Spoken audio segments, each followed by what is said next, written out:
Thank you for joining us for the meeting number 7 of the House of Commons Standing Committee on Natural Resources. I appreciate everybody taking the time to be here and logging on early. I'll emphasize that again because we're getting started almost on time, which is fantastic.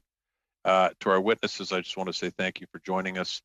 A few rules of the road for any of you who may not have done this before. The process will be as follows. Each witness group will be given up to a maximum of 5 minutes to make opening remarks. I will apologize in advance that if you exceed the 5 minutes or exceeding the 5 minutes, I may have to interrupt you and cut you off. That's my job to do that, so I'll apologize in advance. Similarly, when questions are being asked, each person asking questions is given an specific allotted amount of time. So I may have to do the same thing to them or to you. So just be forewarned. You're free to use, you've got interpretation available to you, so you're free to speak in either official language, and we will be able to hear you. So that's available to you, so thank you for that. And because we're online, be cautious of everybody, and this is to everybody, please wait till somebody's finished speaking before you start speaking. I know I do it myself. This is a warning to me as much as to anybody, but it does cause a problem for us and more so for the interpreters. So thank you for all of that. So on that note, I will welcome our witnesses. We have several today, which is great.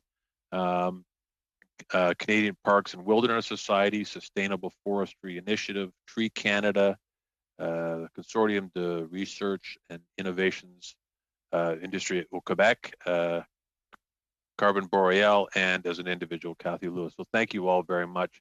So listen, I will turn it over to Canadian Parks and Wilderness to start us off for up to 5 minutes. Thank you. Point of order, Mr. Chair. Sure, go ahead, Mr. McLean. Mr. Chair, can you give us a quick update on 2 items, please? And Sure. That would be the minister's appearance before the committee, and also the request to have Minister Ng appear before the committee on the softwood issues. And by the way, nice compatriot there beside you. Oh, yeah. Yes, he keeps me company. Thank you. Okay, thanks. I was going to address that at the end. So Minister Reagan will be here a week today. On Monday, we will be having a panel consisting of provincial representatives, some of whom are still to be confirmed. And Minister Ng, the invitation has been extended. It does not look like she'll be able to accommodate us or vice versa between now and next Friday, which, as you know, is our last meeting. Our last meeting of the year, but not of the study. No, sorry, the last meeting before the break, yes. Okay, so over to Canadian Parks and Wilderness Society. Thank you. Good afternoon. Thank you, Mr. Chair. Thank you to the members of the committee for inviting me today to share my thoughts on forestry recovery. My name is Florence Davier. I'm the National Forest Program Director at the Canadian Parks and Wilderness Society, or CPAWS. CPAWS is Canada's only nationwide charity dedicated solely to the protection of our public land, ocean, and fresh water. We work collaboratively with governments, Indigenous communities, industry, and other environmental groups to develop innovative conservation solutions. My presentation today provides recommendations on how the federal government can target forestry recovery funding towards smarter solutions from a climate mitigation and biodiversity perspective, and move beyond business as usual through research, innovation, and collaboration. In our view, reducing greenhouse gas emissions and biodiversity loss in our forests while supporting local jobs and healthy communities requires adopting the following 4 strategies. The first is to avoid impacts. By its very nature, industrial forestry activity has associated greenhouse gas emission and biodiversity impacts. As a consequence, we need to identify and support those who are willing to implement strategies to limit our footprint, especially in areas that currently have very limited or no industrial footprint or that have high biodiversity values. By making room for nature, we can further multiple objectives: meeting our international goals to protect 30% of land and water by 2030, protecting species at risk, reducing emissions from human activities, and reducing risk of forest fires caused by human activities. And so our first recommendation is to support innovators aiming to implement strategies to limit the footprint in the forest. The second strategy is to reduce impacts.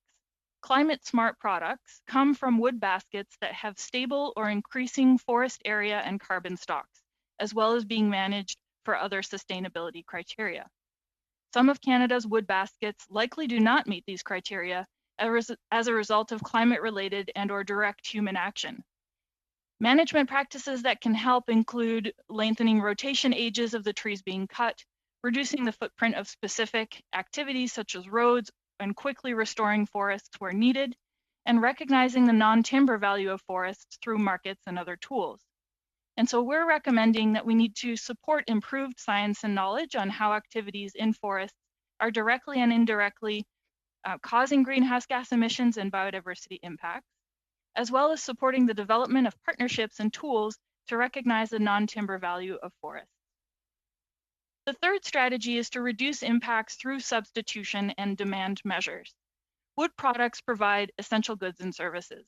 The federal government can play a role in ensuring that wood products offset the use of other products that are more detrimental to biodiversity and climate impacts while incentivizing the creation of local jobs. To do so, they need to continue to advance life cycle assessments that include the ecosystem carbon and biodiversity impacts of the different choices before us, and to support those who are willing to move their businesses in a new direction with more value-added and long-lived harvested wood products that support local jobs. However, we must not overlook that substitution is only valuable if our overall footprint does not increase. The world currently faces twin biodiversity and climate crises. We know that simply growing our greenhouse gas emissions or biodiversity loss rate more slowly is insufficient to address these crises. Education programs, policy research around reducing consumption and waste needs to continue. So our fourth recommendation is to fund innovative partnerships that look at these first three strategies, including demand considerations to find solutions, and also to promote and support life cycle assessments that include ecosystem carbon and biodiversity effects. Finally, and very importantly, is strategy 4, supporting Indigenous communities. Across Canada, many Indigenous governments and communities are seeking to manage forests with a lighter footprint while ensuring livelihoods for their community. In some cases, this includes looking at implementing Indigenous protected and conserved areas and promoting non-timber values. In others, more traditional forestry practices. Traditional knowledge of the land will be a vital part of improving forest management.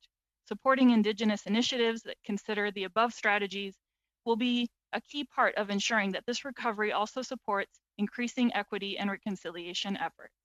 And so we recommend supporting partnerships with Indigenous communities seeking to manage forest lands with a lighter footprint, including restoring damaged forest areas with important non-timber values, such as food security. As it has been noted with recovery recommendations for other sectors, supporting the recovery of the forestry industry should be linked to improving our knowledge of the climate and biodiversity impact of our activities and finding ways to keep doing things better for nature, climate, and communities. Thank you. Thank you. You were right on the 5-minute mark, which is greatly appreciated. Okay, over to Sustainable Forestry Initiative, Ms. Busau. Thank you very much. Good afternoon, Mr. Chair and committee members. As noted already, my name is Kathy Abuso, and I'm President and CEO of the Sustainable Forestry Initiative. And on behalf of SFI, I'm pleased to be here with you today. For those that don't know, we're a nonprofit that advances sustainability through forest-focused collaboration. Collaboration is part of our mission and is essential for the sector's economic recovery. And I'll return to this theme later in my remarks. We're a global leader in setting standards in conservation, collaboration, community engagement, and environmental education with the forest sector, the conservation sector, resource professionals, local community, Indigenous peoples, and government. And we do so to solve national and global sustainability challenges, including climate change, species recovery, while we're growing opportunities to employ youth, improve Indigenous relations, and be part of a circular economy with products sourced from renewable and sustainably managed forests across Canada. I'm going to speak to you a little bit about green jobs, the 2 billion trees, and collaboration as part of the forest sector's economic recovery. Project Learning Tree Canada is an initiative of SFI, and we've placed over 3,500 youth in green jobs in the forest conservation sector since 2018. And in so doing, we've achieved gender balance, and we've provided work experiences for over 500 Indigenous youth across 80 Indigenous communities, and have also engaged 200 forest sector companies in the SFI Forest Network and the Canadian Parks Council network. Up until the fall economic statement was announced, we were very concerned that our program and other job creation programs, which have been growing in relevance and reach in supporting skills development and work experiences to grow a diverse and resilient workforce in the forest sector, would come to an end due to lack of employment for the lack of funding for the youth and employment skills strategy. Therefore, I'd like to really congratulate the hardworking public servants from various departments who crafted the fall economic statement. That, as we know, that in order for the forest sector to recover, its workforce needs to be resilient and diverse, and this funding really helps that. The additional $575 million for the youth employment and skills strategy will go a long way in supporting all youth in finding high quality, innovative jobs in the forest sector and provide them with the diverse and resilient workforce that is needed for the future. The forest sector is part of the renewable and circular bioeconomy. There is a growing field of opportunities and career opportunities for youth and the next generation in this sector, and we are focused on collaborating to find the career pathways, the educational pathways, the skills development, and the work experiences to support that. In terms of the 2 billion trees, I wanted to speak to the role that the 2 billion trees initiative can play in economic recovery for the forest sector as well. While planting and managing 2 billion trees will be important to address climate change, it also supports job creation and green infrastructure, a low-cost solution to many of Canada's significant sustainability challenges.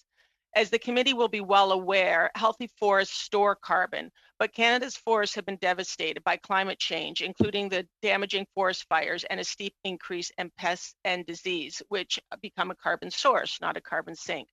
Therefore, these factors undermine our nation's climate recovery, species recovery, clean water, and also damage our ability to have sustainable harvest levels. As a result, it damages our ability to have the sustainable, resilient economy we want. The 2 billion trees investment, including the $3.1 billion of funding promised in the fall economic statement, will help restore degraded forests that have been degraded by climate change and keep our forest stock whole. In addition, it creates the opportunity to increase our tree canopy in urban centers and municipalities across Canada. I know that Tree Canada is also on this panel today and will likely speak about the important role that urban trees play. SFI collaborates in the sustainably managed forest landscapes and will be playing an even more significant role partnering with organizations, including Tree Canada and Urban Forests in the new year.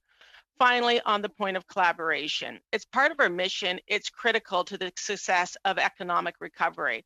I hope that this standing committee recognizes that investments should be made in organizations that are able to collaborate to help sustain our forests and to sustain economic recovery. I hope part of the solution will be looking for track records of success for innovation, for collaboration, and to advance all of these important goals that have already been stated: a circular economy, forest products from renewable resources, and the ability to address climate change. I just wanted to thank you for the opportunity to speak to you today. Thank you. Thank you very much. And you're quite right. Tree Canada is on the panel and they are up next.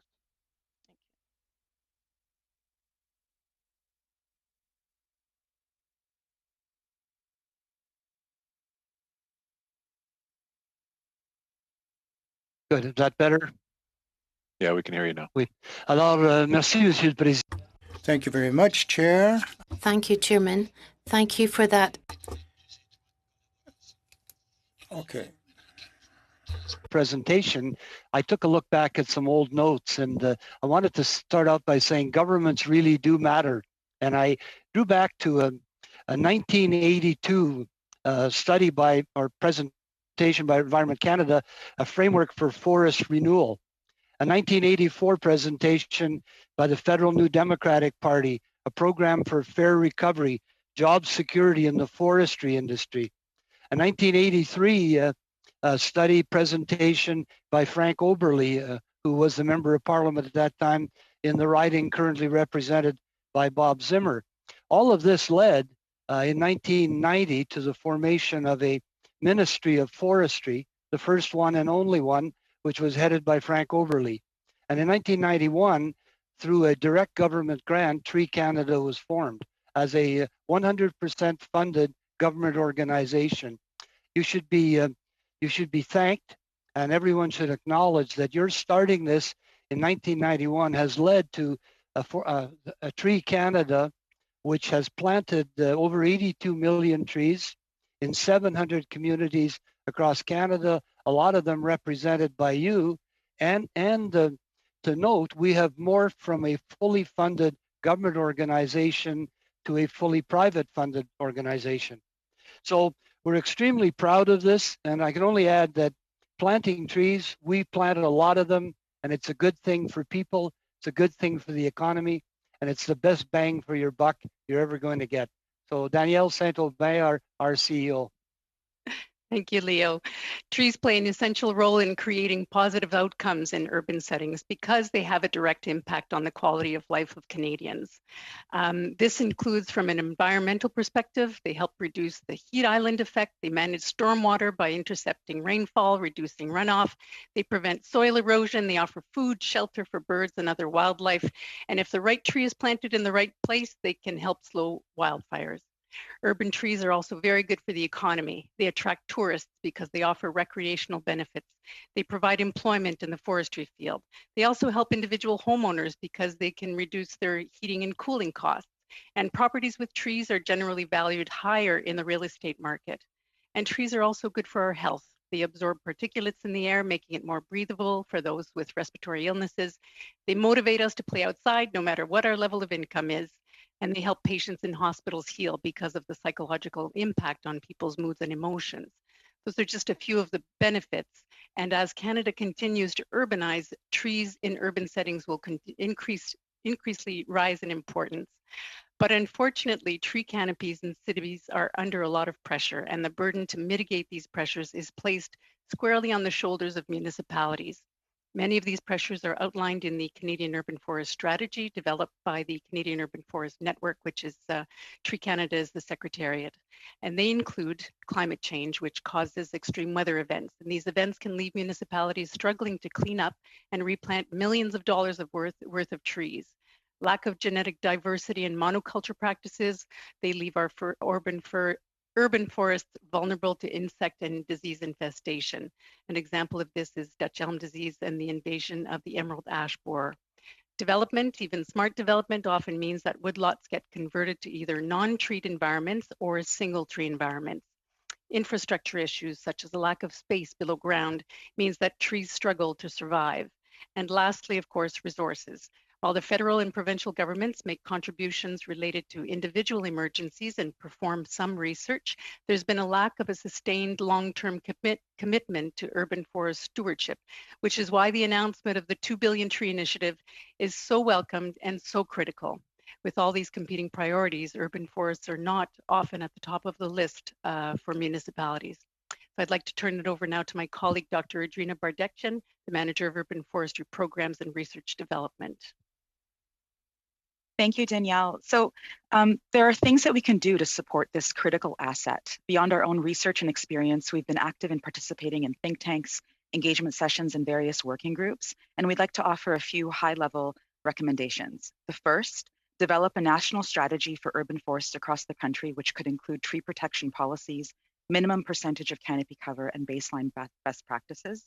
Second, examine taxation and incentive programs to promote good urban forestry practices and stewardship by individuals, community groups, municipalities, developers, and builders. Third, create or appoint a national body to serve as a catalyst for research, communications, education, and advocacy, and as a central hub for urban forestry information and knowledge exchange. Fourth, raise the level of awareness of urban forestry issues to diverse audiences and stakeholders such as the public at large, other allied professionals, and policymakers. Fifth, examine municipal needs and undertake practical research projects to support their efforts. And lastly, develop professional industry standards for urban forestry and arboriculture on a national level to ensure safe work practices. The urban tree canopy is an important part of our green infrastructure. Trees increase in value if they can reach their full potential. And in order for that to happen... I'm going to have to interrupt you and stop you there. Okay, thank you for the opportunity to speak to you today. Okay, all right, so moving on. The Consortium de Recherche and Innovations in Bioprocédés Industriels au Québec.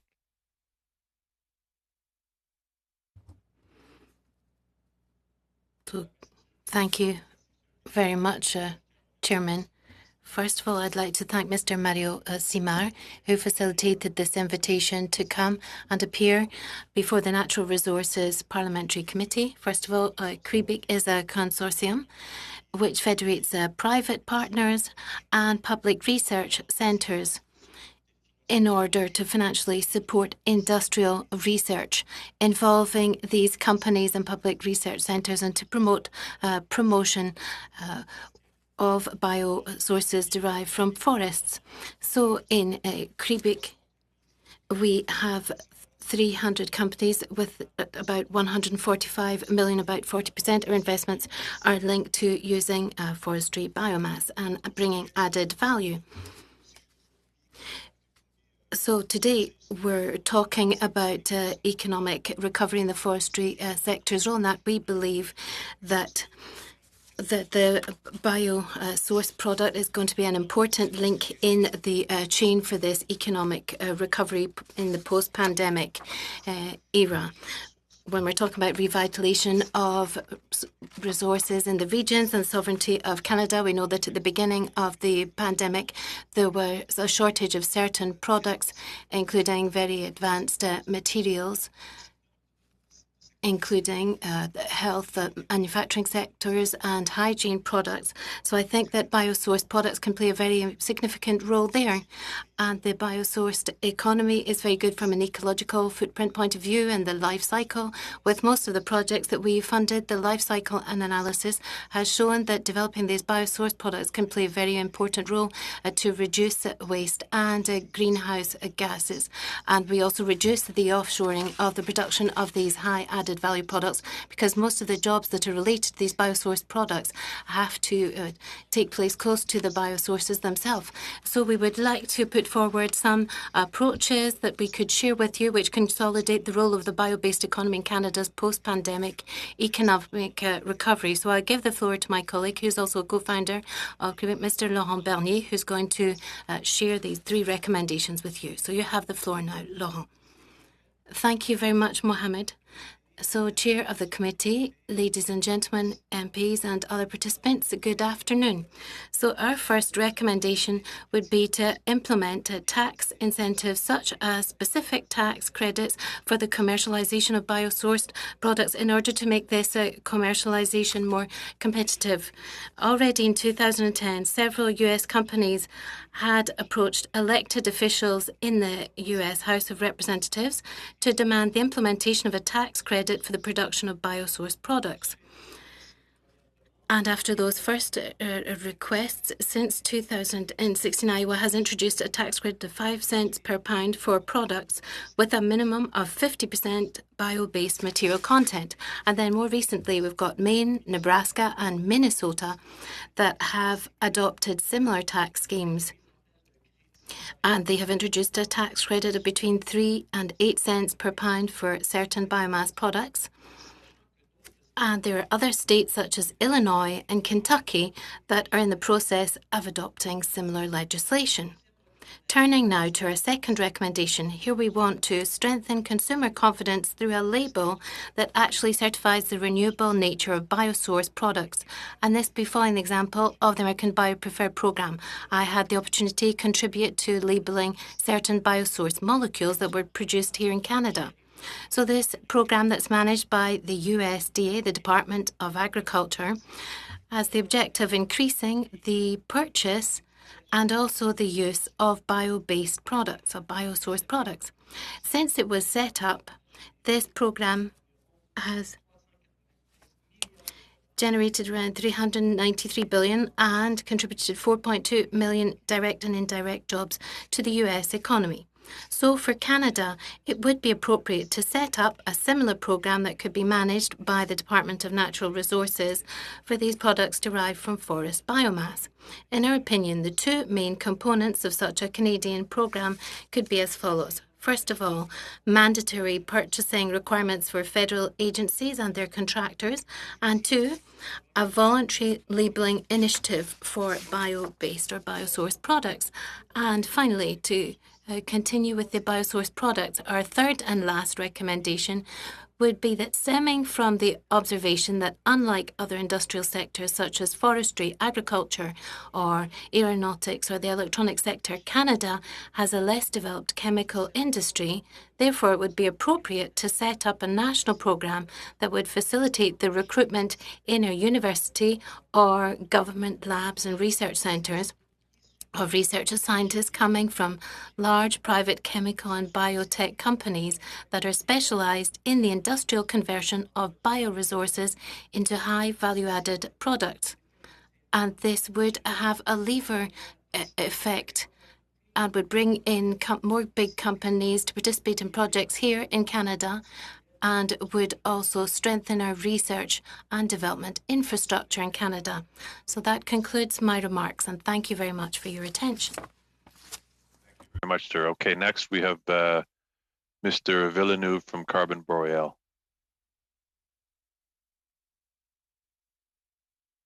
Bonjour, Monsieur le Président. Bonjour. Good afternoon. Good afternoon to members of the committee. It's a real pleasure to meet with you today to talk about Carbon Boreal. I had prepared a PowerPoint presentation to illustrate a few phenomena to support my comments, and I don't know if you're able to actually project that. If that's not the case, then I'll do it a cappella, so to speak. So basically, it's scientifically recognized that the increase in human emissions of greenhouse gases, and in particular CO2, is contributing to climate change. And this accumulation is monitored on a daily basis. There's the Mauna Loa Observatory who carries out this monitoring, and that's been the case since 1958. And we've seen an increase of 100 parts per million when it comes to the quantity of CO2 in the atmosphere over this period. And this increase is accompanied by an increase in an annual decrease on the same scale, and which corresponds to the photosynthetic activity in the northern forest, the boreal forest and the Canadian forests, and also the Russian and Scandinavian forests. And these forests capture and absorb carbon between the months of May and September. And as they're inactive over the winter, we're in a situation where the increase in concentrations varies from 6 ppm over one single season, whereas the increase each year is about 2 parts per million. So the trees in the north have an enormous role to play. And it's a very good idea to think about planting more trees. We've had the proposal to plant 2 billion trees, but planting 2 billion trees cannot be done overnight. We have to take account of the true contribution of these trees to combating climate change. First of all, we have to be able to quantify the contribution of these trees. It's not just magical thinking here. There are certain rules and methodology, and each species has its own characteristics. And there's still many scientific questions outstanding that have not yet been resolved about the true contribution of forests in terms of increasing carbon capture, carbon stocks.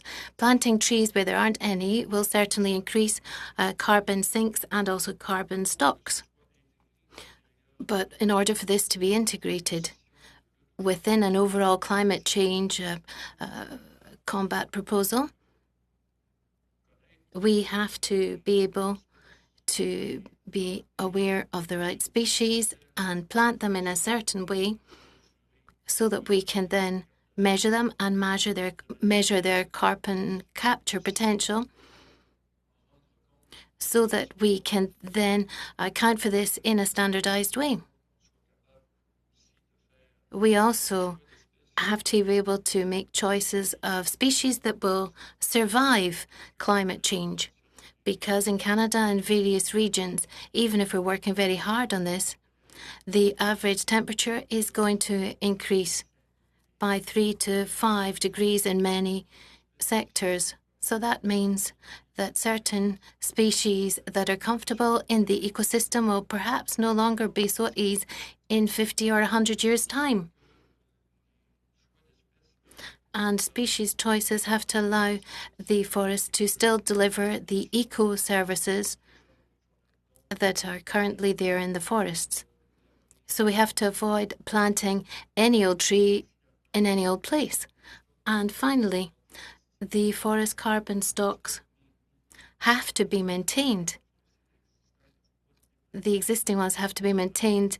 They should not be displaced. And because we're planting new trees, we shouldn't be cutting down others elsewhere. We also have to maximize, as my colleague has said from Creebeck, we have to maximize the overall use of wood products, not just as lumber with a long life cycle, but also as a competitive supply possibility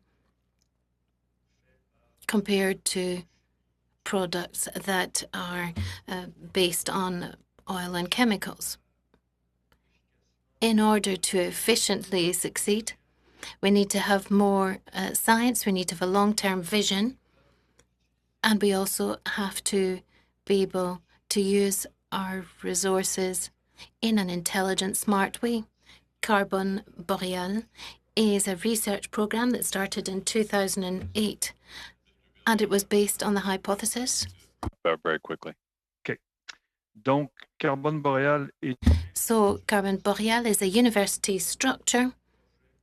So it's a project that allows us to work in the long term and be aware of the impact of afforestation on climate change. Thank you very much. Thank you very much, sir. Okay, and last but not least, Ms. Lewis. Thank you very much, and good morning or good afternoon as appropriate. I am very pleased to be speaking to the committee from the traditional territory of the Lheidli-T'enneh. I'm currently the Acting Vice President Research at the University of Northern British Columbia, and prior to that, I was chair of the forestry program. I'm also a professional forester with a background in forest health. The forest bioeconomy provides significant opportunities for growth and transformation of the forestry sector. This transformation, however, requires Canada to become much less dependent on solid wood products and pulp, less susceptible to highly variable commodity markets, more invested in a diversity of wood and forest products, and highly committed to the mitigation of climate change. The first opportunity I will mention is the enhanced utilization of harvested trees. The forest sector has already made great strides in development of composite wood products, cross-laminated timbers, and bioproducts such as chemicals. We've also seen tremendous increase in biomass-based energy systems such as wood pellets and wood gasification. This has the potential to greatly enhance the revenue generated from every harvested tree and reduce greenhouse gas emissions by using mill waste instead of fossil fuels. Just as an example, at UNBC, we've been able to reduce our greenhouse gas emissions by 66% using these systems. But one of the limiting factors in expanding the development and production of these innovative products and energy systems is that much of the wood supply is near rural communities that lack the infrastructure to support significant business development and who have suffered economic downturns due to dependence on a single industry.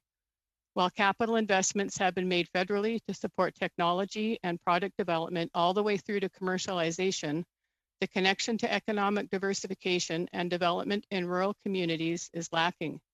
This requires enhanced community control over forest resources, which is a provincial jurisdiction, to ensure both environmental and community sustainability, but it also means place-based community development research, entrepreneurship support, and capital investment to support local small to medium scale businesses. Similarly, investments in wood product development have produced very exciting innovations in engineered wood products made from smaller bits of wood. These products have been shown to have superior seismic performance and are much more carbon friendly than steel and concrete. One of the limitations in integrating these products into construction industry is the lack of training programs for architects, engineers, and especially the construction workers who are able to work with these engineered wood products. A second opportunity for the forestry sector is through forest ecosystem diversification driven by forest product diversity. Canadian forests have experienced unprecedented natural disturbances caused by wildfires and pests, due in part to climate change.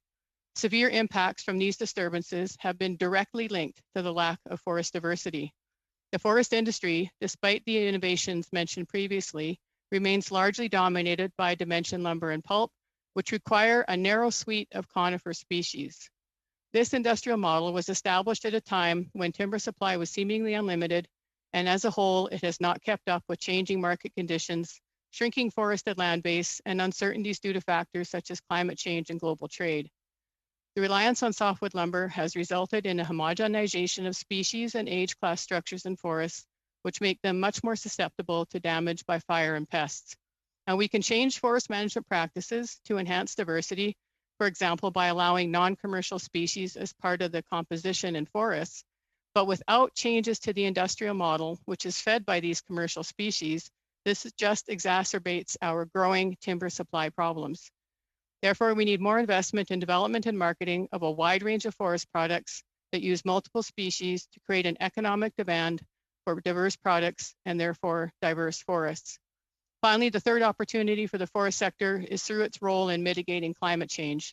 I believe the committee has already heard from Dr. Werner Kurtz, who has found that depending on what happens to timber growing stocks, our forests could become carbon sources or carbon sinks.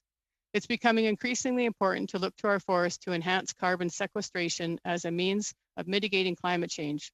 Recent research from BC has shown that when the economic price of carbon emissions and sinks is combined with timber prices, traditional clear cuts flipped from being the most economical to the least economical harvest practice. So as we work towards meeting our Paris Agreement targets, the benefits of promoting the retention of intact forests, as well as wider adoption of partial harvesting practices, must be more fully considered. So in summary, I believe that the transformation of the forest sector will require better connection between agencies responsible for economic development and those responsible for natural resources, greater investment in diverse forest products to create a demand for diverse forests, and an enhanced role for the forest sector in climate change mitigation through adaptation of forest management practices that are driven by carbon accounting as well as timber pricing. And thank you very much for this opportunity to speak to the committee. Thank you very much, Ms. Lewis. Appreciate that. Okay, so that's the last of our opening remarks. We'll now move into the first round of questions for 6 minutes each, starting with Mr. McLean. Well, thank you, Mr. Chair, and allow me to thank all the witnesses today. It's fantastic amount of information we're given here, and it's quite enlightening. I'm going to start my questioning with CPAWS, and I really appreciate that we do need to set land aside in Canada for biodiversity, making sure that there is no footprint that is actually just industrial at the end of the day. But can we talk about fire's role in the natural ecosystem? Because part of what we're hearing here is that we've overmanaged these forests by neglecting fire. As a result, the fires are much more intense than they used to be. Can you comment on that? If we just set land aside to and not manage the forest outcome, or pardon me, the fire outcome there, what the natural evolution would be in that case? Thank you. Yeah, I mean, I think ecosystems are complex, of course, and certainly in the boreal forest, as we well know, fires are a natural part of that ecosystem. But I think, as the previous speaker noted, there are some things that we have done in our forests that may potentially be making it more flammable in some ways. And so recognizing that and reducing the risk also of human activities that cause fires. Whenever you have a road, you start having people, and those people bring multiple risks of fires in some cases. So it's always about trying to balance between those different risks, and recognizing that, you know, fires are a natural part of our ecosystem, and making sure that we're managing it so that it doesn't harm communities, which is obviously a huge risk, but that at the same time it's an important part of those ecosystems functioning. So okay, thank you. I appreciate that. I'm sorry, I've got a few questions I want to ask a few of the witnesses here. So I'll ask Tree Canada now, and a great presentation as well on our urban forest.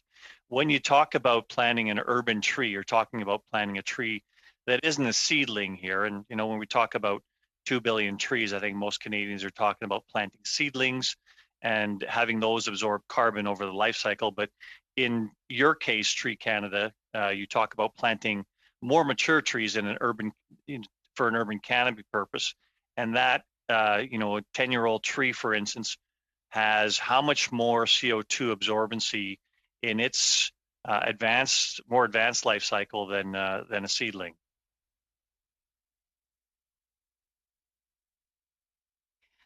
I can answer that, or start to answer, and maybe Adrina, you can help out. So we have various programs. Some of them are seedling programs, and larger trees tend to sort of follow a bit of an S curve.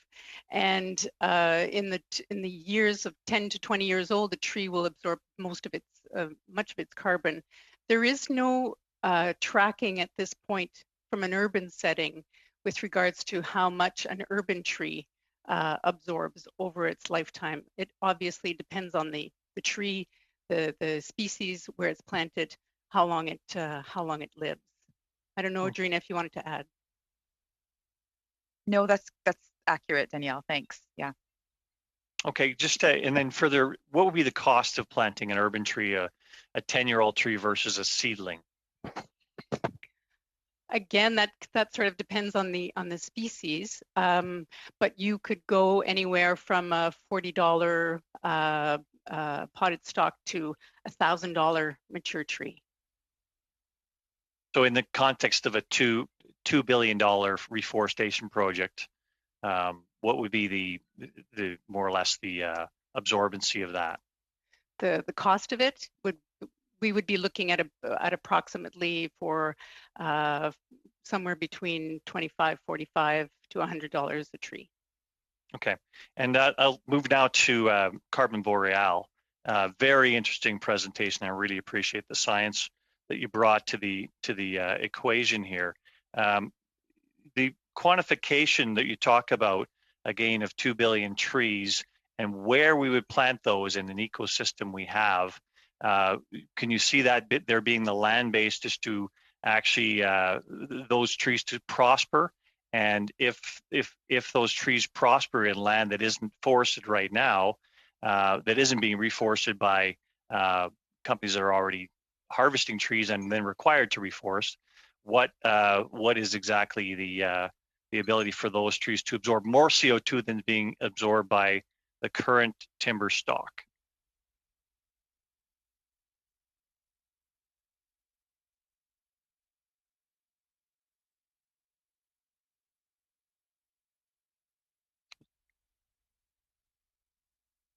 Sorry, that's from Mr. Villeneuve. You're on mute, Mr. Villeneuve. Pardonnez-moi. I'm so sorry. So to answer the question, in order to have reforestation, in order to be able to quantify the CO2 gains, that has to occur over lands that have not had trees since at least 1990. And there are many such places in the boreal forest. In Quebec, we have 1 million hectares, 1,700,000 hectares in the commercial boreal forest that are that have been completely harvested, and that could receive 2,000 trees per hectare. We can imagine that the Canadian forest could have the possibility of that many, but that would not be the ideal solution. There are also lands in the agricultural sector that have become of less use for agriculture. We're talking about land that is much more productive. There's also in the municipal area, there are lands that could be reforested. But be careful, we have to be thinking long term here. If you plant a tree today, before you really can constitute real carbon stocks, that can only happen over time. And the growth curve has a maximum period for carbon capture, and then we have to ensure that that carbon is maintained for a period of 100 years. So you have to be looking at sustainable species of trees that will last a long time so that you get maximum absorption. If you were to plant 2 billion trees throughout Canada, a maximum absorption will, if you plant them today, will occur between 2040 and 2080. For 2 billion trees, with the maximum absorption, 2 kgs for the less productive species to 10 kgs for the most productive species, that would yield 5 to 10 million max tons of CO2 taken out of the atmosphere per year, which would correspond in the best case scenario to an equivalent of total emissions for a year in Canada. That is a contribution that is relatively small. Stop you, unfortunately. Very interesting, though, and thank you very much, Mr. Villeneuve. Thanks, Mr. McLean. Okay, Mr. Sidhu, over to you for 6 minutes. Thank you, Mr. Chair, and thank you to all of our witnesses for being here today. It's definitely a very engaging conversation and lots to learn here, you know, not only for our generation, but for future generations, such as my children. So it's very exciting to see. My question is for Ms. Abuso. It's great to see your organization engage in so many youth. You know, the extra funding in the fall economic statement for more youth opportunity is something that I'm very excited to see. Ms. Abuso, I see that your organization has a number of different certifications that are offered, as well as operates a certification database. Can you share more with the committee why it's important that you offer these services? Yes, so one aspect of our program is environmental education and career and skills development, which is what you started to speak about. The certification side is another aspect of our nonprofit, and that's to ensure sustainable supply chains. So whether it's you know, a Fortune 100 company or a Fortune 500 company, they know that sustainably managed forests are part of the solution for many of the things that we've talked about today, for climate change, for species recovery, for sustainable communities. And they want to ensure that when they're sourcing forest products, that they've been certified to ensure that they've been managed for economic, environmental, and social needs. And so we provide the standards that then organizations like KPMG, PricewaterhouseCoopers, and others have teams of foresters, ecologists, Indigenous relations specialists, et cetera, that certify those forests. And that gets tracked through the supply chain through to the end user to provide the assurance that the forest is sustainably managed. It's critical to the success. Many global brands, the Consumer Goods Forum, worth trillion in revenue and market value, insist on certification, because forests can also be poorly managed. They can also there can also be illegal logging. There can be degradation of forests. So they know that forests can be part of the solution, part of the circular economy, part of the bioeconomy. They also know that poorly managed forests that aren't regenerated are part of the problem. And so that's why our certification program, and there are others as well, that are really critical to providing that assurance. Thank you for that. I note that you operate one of 3 different certification systems in Canada. You briefly mentioned on that. I know why do we have different forest certifications, and can you speak to similarities or differences between them? I was on your website, so I see a lot there. Absolutely. So in Canada, there's the Canadian Standards Association that has a sustainable forest management standard. There's the Sustainable Forestry Initiative standard, which is ours, and there's the Forest Stewardship Council standard. And all of them, just like, why do you have lots of organizations that, try to alleviate poverty or world hunger, or why do you have many car manufacturers? There's many organizations that are needed, many approaches that are needed to this problem, and to ensure an assurance. And so all of these 3 standards are globally recognized and endorsed by global organizations, and just like anything, different corporations will lean on one or another for specific needs. We have great strength in terms of our supply chain, in terms of biodiversity management and recovery. We put a lot of research and investment in conservation collaborations to help recover species in our standards that a lot of organizations value. So we ensure that sustainably managed forests don't just maintain species, but recover species, and we work with ECCC and others for that.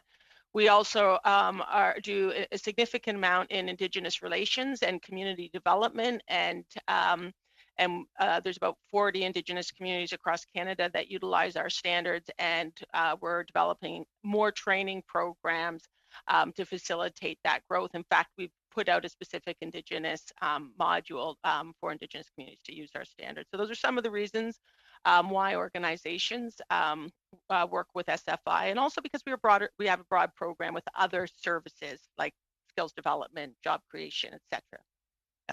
You mentioned all these certifications. I'm assuming there's a competitive advantage, and that's why all these companies would sign on. But I'd just like to hear more from you on that. Yes. Well, right now we are the largest single standard globally, and certainly scale makes an incredible difference. Part of being the largest means that you have to collaborate with a wide variety of organizations. So again, I started this conversation saying SFI advances sustainability issues through forest-focused collaborations. I think one of the reasons that we've been successful is we don't try to solve problems alone. We work with environmental groups, government agencies, researchers, academics, and we support a lot of research and investment. And we try to figure out, how do you recover species? How do you maintain water quality? How do you sequester more carbon? In fact, our new standard that is under revision is that climate smart forestry practice is now embedded in it. That wasn't in our last standard. And so we're always working to collaborate to figure out, what are the issues of the day? How can we update our standards to be relevant? And in our last standard revision 5 years ago, we focused on elevating Indigenous rights and recognition. So we're constantly adapting, improving our standards through collaboration to set high standards that meet market expectations, conservation expectations, customer expectations, and frankly, societal expectations, because in Canada, it's public land, like for 94% of it, right? And so it's important that we get that right and we work together to manage our forests sustainably. Great. Thank you very much, Mr. Sadu. Appreciate that. On to Mr. Simard. You have 6 minutes. Merci. Thank you very much, Mr. Chairman. I don't want to start off on the wrong note, but sometimes we're a little chauvinistic, and maybe that's the reason why I will have to start with Mr. Villeneuve, because I'm very proud of Carbone Boreal in our own area. And I'd like to ask you in 2 or 3 minutes, Mr. Villeneuve, maybe you could explain what Carbone Boreal is all about. Yes, thank you. Thank you for asking the question. Carbone Boreal is an initiative that carries out scientific research, fundamental research. We have 5 goals. The first is to set a series of network of experimental plantings where we can do some scientific research. We have more than 1,300,000 trees, and we plant about 200,000 per year of these trees. And that allows us to use the carbon market economies in order to fund research.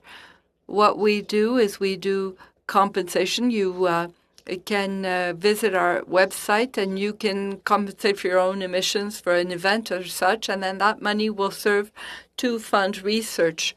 And there's also a possibility we create some assets so that in 30 years, 50 years, students can use these assets and can still continue to study our forests using interest off of our investments.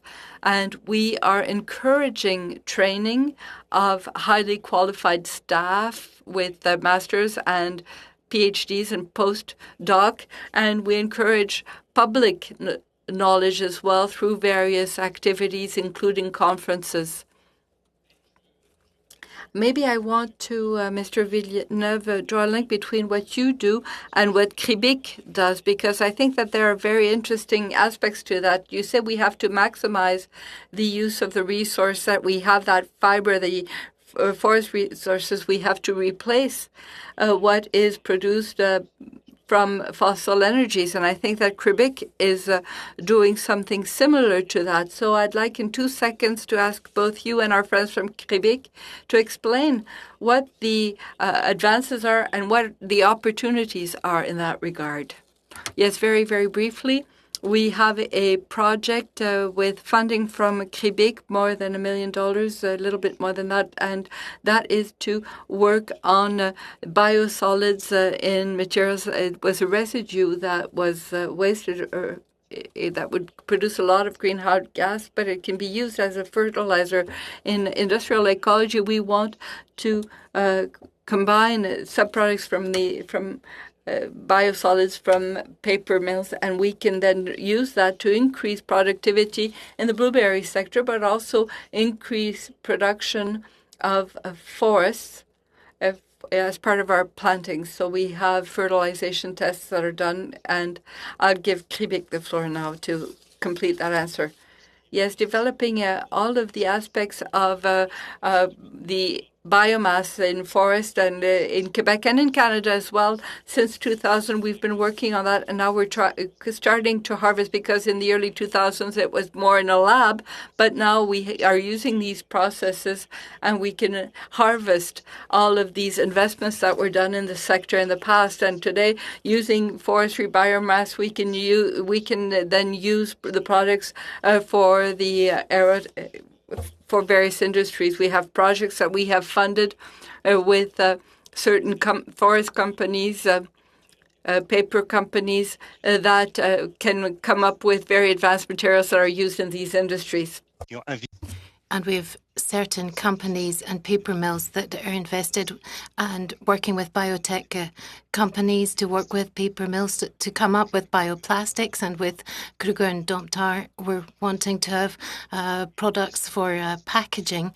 And it's very advanced, and certain projects have already been launched on to the market, and we're looking at forest extracted materials that can be used for health and in the hygiene sector. In particular, in the post-pandemic era, I think it's very important to mention that. I don't know if you'd like to add something, Laurent. Well, very quickly, you also have to understand that wood is composed of cellulose, which is sugar. These are simple sugars that we can use in fermentation to produce other substances. So instead of using resources derived from oil, you can use biomass products, and on the basis of that biomass, you can have lots of high value-added products. And that's what we're talking about, really, when we talk about biosourced products. Do I still have a little bit of time, Chairman? I've just got one little question to put to my friends in Cribic. Now, we've already had a discussion, and I'd like to look at your third recommendation. We've talked about the possibility of having a link between the forestry industry and the chemical industry. And I think it could be pretty interesting in this transition to come. with the oil and the gas sector in Alberta. Do you think there's some possibility of doing this? Because there is expertise in Alberta that exists in the petrochemical industry, and could we apply this to the biosource product sector? Mohammed? So here we're talking biorefinery, and that's similar to the cracking refineries, which can be transposed to valorization of biomass products. And these two sectors should talk to each other. They're very complementary, and we have biosource products that can actually apply to the petrochemical industry, as we're seeing with Domtar using cellulose. It can also be used in the extraction of oil. So it'd be very interesting if these two industries could actually get together and talk about this. Thank you. All right. Thanks, Mr. Smart. Mr. Canning, over to you for 6 minutes. Well, thank you. And thank you again all for being here today. I wish we, as usual, we had all day to talk to you. I'm going to start with Ms. Davier. You talked about, using the forest sector and forestry to maximize our climate action abilities, and also talk about the importance of biodiversity. And, there's a tension there, obviously. One of the reduction of impacts you mentioned was lengthening rotations, which we had Dr. Kurtz here before us in our last meeting, and he mentioned that, for instance, on the coastal British Columbia forest, that maximum carbon sequestration happening in those forests goes on until the trees are 150 years old or more, which is much longer than, twice as long as the average rotation. So I'm wondering if you could talk about that, perhaps that tension, and how, well, let's put it this way. You also talked about non-timber values. One of those might be carbon credits. We're talking about going to net zero by 2050. A lot of sectors we're going to have trouble getting to net zero without some sort of carbon credits, I imagine. And so maybe you could just talk about the idea of using carbon credits, perhaps to help fund the forest sector putting off those rotations to maximize our climate actions. I hope that's clear enough. Yeah, it is. Thank you so much for that question. I think there are a lot of really innovative ways to think about how do we look at the non-timber values of our forests, and certainly carbon credits is one of them. Another, I think that's going on in the States is insurance companies that are looking to work with landowners to keep trees and to reforest for fire smart interventions. I think certainly the discussions that we're having right now in Canada around natural infrastructure and how trees can help us with flooding and water quality and other issues that municipalities then end up paying for and that communities are facing is sort of another place where we're starting to expand our thinking around non-timber values and how those pieces could start to help build strategies that might allow us to manage our forests differently. And so, I think that all of these things take some creative thinking and also recognizing that we have some very different ecosystems across Canada. As you mentioned, in BC, we have trees that can get quite old and that are storing huge amounts of carbon, and in other places maybe not so much. And so trying to figure out how do we sort of use the best strategies in those places is very helpful. I think the other one is linked to Indigenous rights and Indigenous interests, where they're sometimes looking at, well, maybe we can have more of a tourism approach to managing and having economic value in these places, or maybe sort of other non-timber product approaches that might allow us to have economic value. So, and I know another speaker mentioned a couple of other ideas. So it does take some creative thinking and sort of moving ourselves out of our typical boxes, and then helping to build those standards and markets. Mentioned carbon credits. A lot of that just requires us building some of the infrastructure needed so that people feel confident that the emission reductions that are being generated and used are credible. Yeah, thank you very much. I'm going to move to Dr. Lewis. Now, you mentioned, I think, towards the end of your presentation about the different ways that we harvest forests, partial cuts versus clear cuts. And I'm just wondering if you could take a couple of minutes to expand on that if we're talking about harvesting mature forests, or even if we're talking about salvaging forests after a pine beetle, for instance. What are the advantages of, let's say, not using the clear-cut model? So the main advantage I think that is of interest to this committee is when we take the economic value or costs of different harvesting approaches, clear-cut harvesting, partial cutting, and combine that with the costs of the greenhouse gas emissions that will result depending on which way you do things, that it becomes apparent that at least in some of the forests that we've been studying, that when you combine the carbon part with the economic part of the value of the timber, that partial cutting is actually a better deal. And so traditionally, at least in BC, and I think in many other provinces, we have been focusing on clear-cut harvesting because it's most economical. And it's also, in some cases, has been safer, although we've been able to address some of those safety issues as well. So this research is just indicating that when you look at the carbon cost of clear-cut harvesting, it actually becomes very expensive. And so the partial cut harvesting provides us with one of the tools that we can use to both get economic value from the forest in our traditional way, but also reduce or at least somewhat reduce the carbon emissions that result and promote the ability of the forest to capture carbon. And how much time do I have? Thank you, Mr. Koenig. That's it? You were right on time. Okay. Well, thank you. And I appreciate it immensely. Thank you. Okay. We're now going to the second round for 5 minutes each, starting with Ms. Harder. Thank you. My question is for Carbon Boreal. To start with, you said that 2 billion trees cannot be planted overnight, and then you talked about the importance of considering species, considering the place where these trees are planted, considering when they're planted, how they're planted. What you're putting out there then is the idea that there needs to be a method, there needs to be a plan, that this isn't just going to happen magically, which is interesting to me because we had an official at our committee just a little while ago from the department, and she said, that there is currently no plan, that there is currently no budget for this, and that no trees to this day have been planted.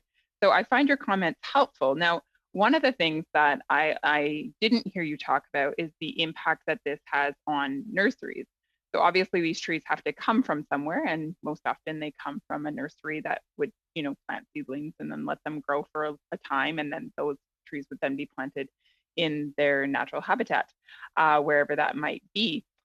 I'm wondering if you can comment on the pressure that this is going to apply to nurseries and the impact that it's going to have on the nurseries, but also what impact is this going to have on other companies that need to access trees in order to fulfill their legal obligations to plant after taking a tree down.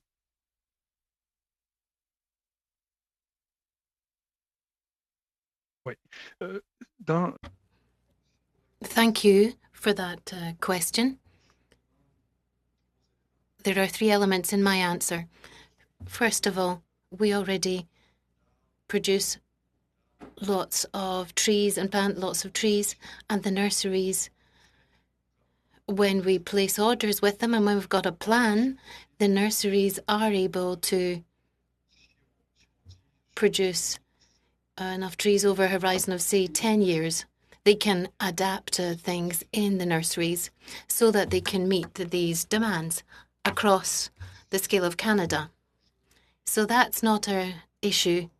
That's an enormous one because the nurseries start with seeds, and there's lots of seeds. You just need to gather them.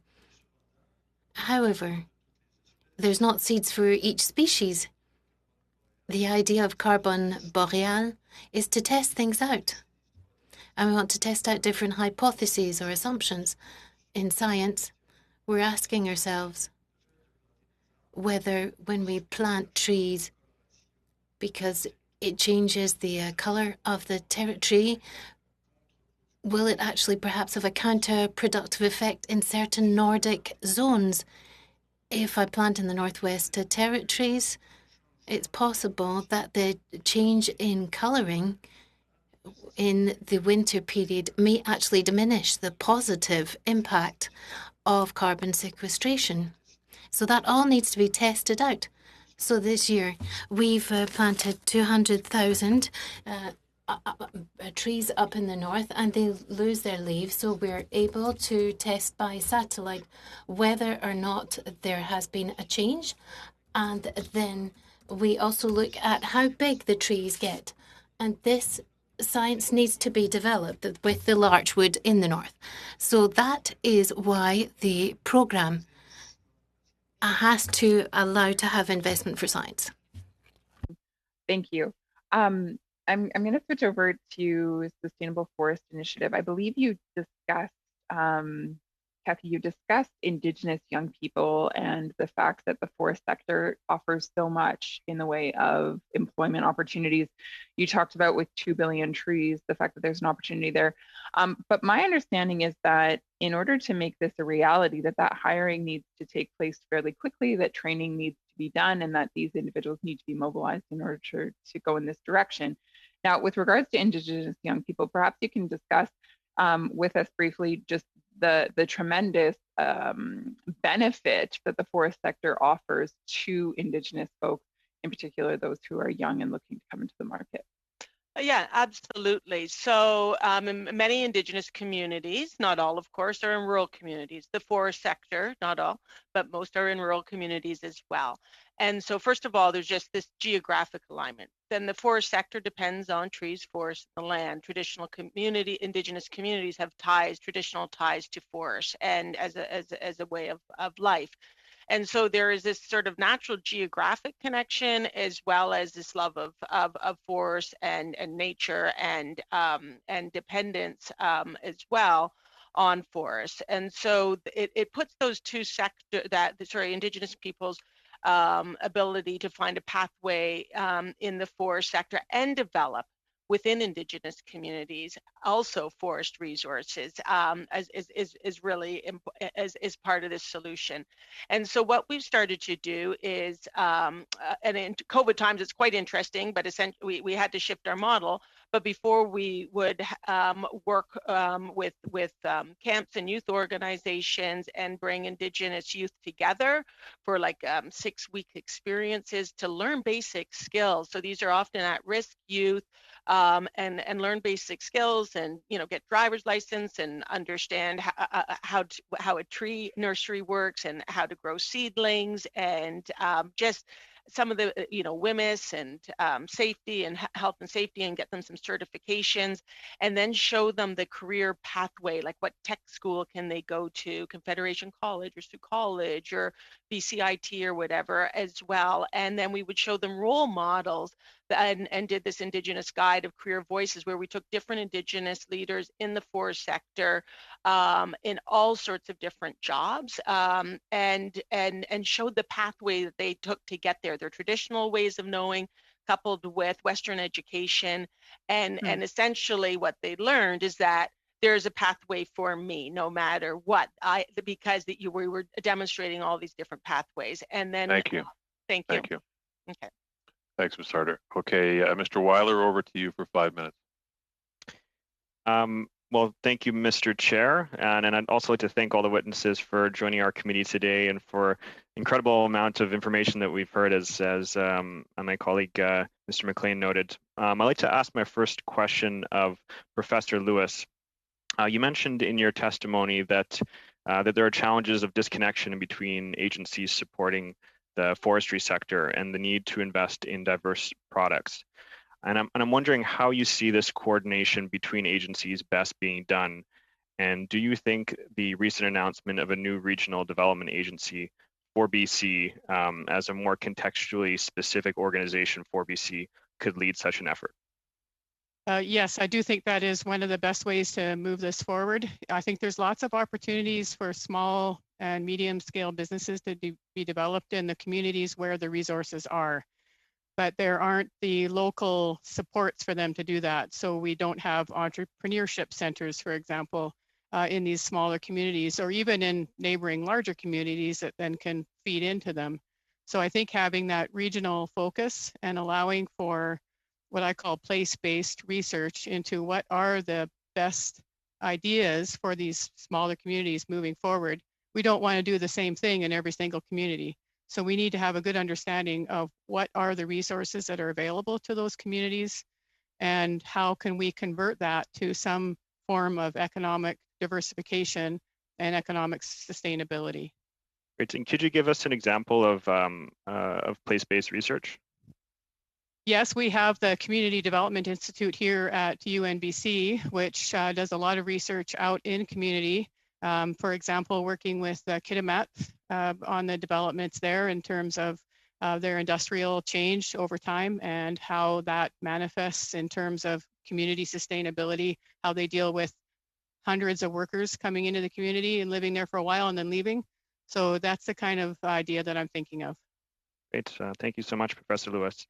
My next question is for Ms. Abuso, and following up on the comments of my colleague, Mr. Sidhu. It's great to hear the amount of youth that your organization has been able to get work experience. And my question is, do you see a role for youth that could be hard through the Youth Employment and Skills Strategy, maybe the Canada Summer Jobs Program, or perhaps a Green Corps to contribute to the reforestation efforts that we've committed to? And my second question would be, how can we as a government best support the youth of today to be best positioned to contribute to the forest sector of the future? Yes, absolutely. I think all of those programs, to the extent that they're interested, can certainly play an important role in providing youth with employment as part of the 2 billion tree strategy. We've also heard many speakers talk about as well the need for a plan. So obviously there's a larger plan that then the youth get engaged in terms of which species and where and how to ensure diversity and resiliency and climate adaptation. So there most definitely is a role, and there's also then a role for environmental education through part of this, because we can start to also, as part of these training programs where they're planning about trees, they can also learn about sort of the world of trees and forests as windows onto the world, and the sustainability solutions, as I've said, that they can provide. And so they can start to learn that some of these things that we've heard about, what's the role of forests, what is the economic benefit, the conservation benefit, the community benefit, what are the forests of today, what are the forests of the future as well. And so there's just all sorts of learning opportunities, and I would love to do what we've really started to advance our programs in, and in collaboration with others, really bust out the career pathways. So if we need carbon modelers, or if we need sort of mass timber architects, or if we need species recovery specialists with certain expertise in ecology and biology, that we start demonstrating that the skills that are required, the courses that should be took, the on-the-job experience is provided so that they get interested. And that's the most rewarding thing that we've had so far. We've taken youth that have, really had no job prospects and are now in a tech college, or are going into a forestry school, or into engineering. And so I think the Youth Corps and yes, the Youth Employment Skills Strategy and all of these programs can support youth. And one of the things that they can do is also support things like a 2 billion tree strategy, but they can also support innovation strategies and many of the other topics and themes that we've heard about. Mr. Weiler, I hate to tell you, but that's all the time you have. Thank you. Although you were right on time, so commendable. Over to Mr. Simard for 2.5 minutes, sir. Merci. Thank you, Chair. I'd like to come back. I'd like to get an answer from someone from Quebec and Mr. Villeneuve. I'd like to focus on one aspect. Those from Quebec were saying that fiscal inducements for the use of biosourced products. And for Monsieur Villeneuve, I know that the maximization of forest products is an excellent strategy to capture and sequester carbon. I'd like to hear a bit more about that. I don't know how to explain it otherwise, but if you were to explain this to a small child, 4 or 6 years old, how would you do that?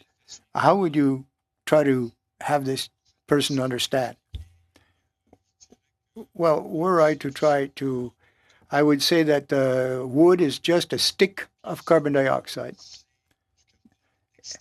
It's carbon that's extracted from the atmosphere. And when we have sustainable uses for wood that can substitute for steel or concrete or petroleum-based products, which release a lot of gas off of emissions, you're doing good for the environment. If you put in a beam in an arena, and so far as that beam is there, that carbon is captured, it's sequestered. So wood is a way of storing carbon that was free atmospheric carbon.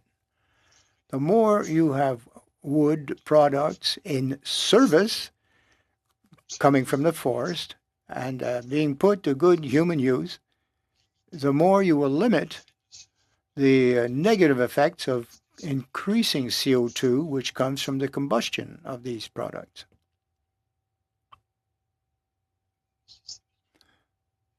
Mr. Simard, I might try to draw another analogy. When we look at the composition of wood, wood is cellulose, cellulose is sugars. Petrochemical industry has often derived these from primary matters, monomers, not polymers, but monomers. And now technology exists to create these based on wood sugars, cellulose sugars, and therefore can substitute in industrial products, everyday products, soaps. Mr. Canning's over to you for 2.5 minutes. Vous êtes sévère, Monsieur le Président, vous êtes sévère. You're very severe, mister. You're quite a disciplinarian. Back to... I don't enjoy it, trust me. I'd like to go back to Ms. Davier again. And as I said in our last meeting, we had Dr. Werner Kurtz talking to us about the Canadian Forest Service's methods of modeling and monitoring and reporting carbon emissions and the carbon budget in the forest sector. And I know you've done a lot of work in that regard, and I just wondered if you might spend a couple of minutes talking about what you like about the way that Canada reports out on the carbon monitoring and the carbon balance in Canadian forests, and how we take credit for that in our fight against climate change. Sure. Yeah. So I think there are a couple of different pieces. The carbon budget model is obviously what we use for our national inventory, which tracks the emissions from forests and some activities in wetlands and peatlands and some activities in agriculture. And the national inventory is great because it tracks year by year what's going out into the atmosphere and what's being sequestered. One of the gaps, and I know that the scientists are anxious to continue to improve our national inventory, is that we don't capture all of the activities that cause emissions. So there's new science, for example, showing that when we have roads built into peatlands, that does cause significant emissions, even winter roads, for example. So we need to continue to improve the information that we have in our national inventory and understand how these various activities are in fact causing emissions, so that when you put a price on carbon, then you start to understand how different kinds of management practices are in fact potentially detrimental in some cases in reaching our climate objectives and making good economic sense. So I think that's one element we need to think about. I think the second piece is the work that's being done using the carbon budget model, looking at mitigation pathways. And I think one of the challenges with any modeling that gets done is that when they look at different pathways beyond the direct emission reductions, so trying to say, okay, if we harvest less, there will be fewer emissions. But then there's all of these sort of externalities or additional things that happen after that, which may be that leaks and goes somewhere else, or in some cases when they're saying, well, but if we substitute this product for another product, you have to make a lot of assumptions about how you're going to get that market to shift and make sure that those new goods are being used, and that we're not just increasing our use of all products and therefore have just more and more greenhouse gas emissions occurring annually, which we cannot afford at this point. We really have to turn things around. And so I think that in all modeling exercises, we have to be very careful about the assumptions that we make over time and place, and the types of assumptions we're making around demand and how well and quickly we can shift markets.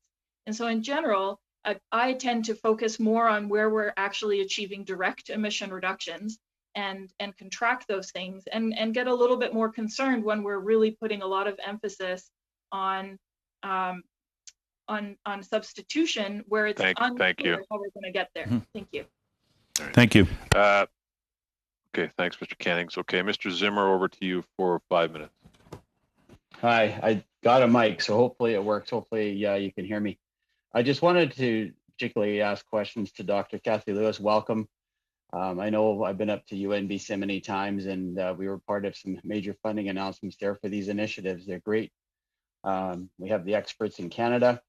And as you know, UNBC has been recognized as Canada's greenest university for its environmental and energy performance.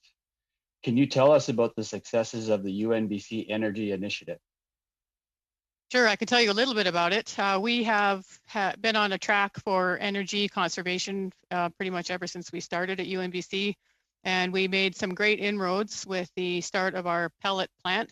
So we have a pellet boiler that takes in wood pellets, and that is used to heat our greenhouse systems through a hot water system. But the bigger project came along with our gasification system, and that takes wood waste from one of our local sawmills, entirely wood waste, and uses that to convert it to a gas in technology that I have no understanding of. Then that is used to heat water, which offsets our use of natural gas for heating the campus. And so I think that's what you're asking about, and that's one of the pathways that we've been taking to try to reduce our energy consumption. So in terms of leadership, Doctor, whether it's the wood pellet heating system or the bioenergy plant, what are some of the ways UNBC's success could be replicated by others in the higher education industry? How might others follow UNBC's leadership in this area? Well, I think some others have. I'm a little familiar with a few institutions who are adopting similar approaches. I believe even the city of Prince George is on a similar pathway. We were looking at our systems for a way to support rural, actually remote communities that are reliant on diesel generators, for example, for their energy, trying to find a way to use these technologies to help transform them into more sustainable energy systems. That work is not making great progress, but I think there's opportunities for developing that even further. Yeah, we've really tried to bring it into Indigenous communities, and it hasn't really seemingly taken off like we'd hoped. Under the Energy Initiative Phase 3, the Sustainable Communities Demonstration Project, UNBC's website says that the SDCP will serve as a model of energy security for Canada's off-grid communities. Referring to what you just said, many of which are located in British Columbia. Can you unpack this for us? Well, again, it's an opportunity to try to use the systems that have been developed through technology to have them work in rural, remote communities where they are highly dependent on natural or on diesel generators. The technical problem, I think, from what I understand, and I'm not an expert in this area, is getting rid of the tar. And so we have to do some more work before that can be taken much further. You can use the gas that's generated to heat water, but you can't use it for electricity. And that is a technology glitch that we have to get some more work done on. Yeah, and I think, Doctor, I know that was the plan up at UNBC. That was part of the plan for the wood waste was yes to make heat. And I don't know if the panel knows this, but most of the municipal buildings in Prince George are heated with this very wood waste that's generated, or the energy that's generated from it up at UNBC. It's piped down the hill into the city. But I think the question is to expand on it a bit further. You talked about it hasn't really gone anywhere. You talked about the tar aspect of it. And I guess I want to dig into that a little bit, because to me, it was maybe a scale issue. We wanted to be able to put this on, in terms of size, be able to put it on the back of a truck somewhere and bring it to a community and drop it off and have it function. But maybe highlight what some of those issues are so we can do some, we want to see this go ahead a little further. So maybe, can you list some of those problems? Well, we've tried, from what I understand, and again, I'm not the expert here, but we have tried developing some of these systems in some remote communities such as Quadacha and Seke up in the north. Mm-hmm. And the opportunity to, again, just heat the water is there, but in terms of using it for electricity generation, there are still the technical problems there. Where it might save us, however, is using, finding ways to link that up with battery technology. And at this point, I probably shouldn't say anything more because it's not my area of expertise.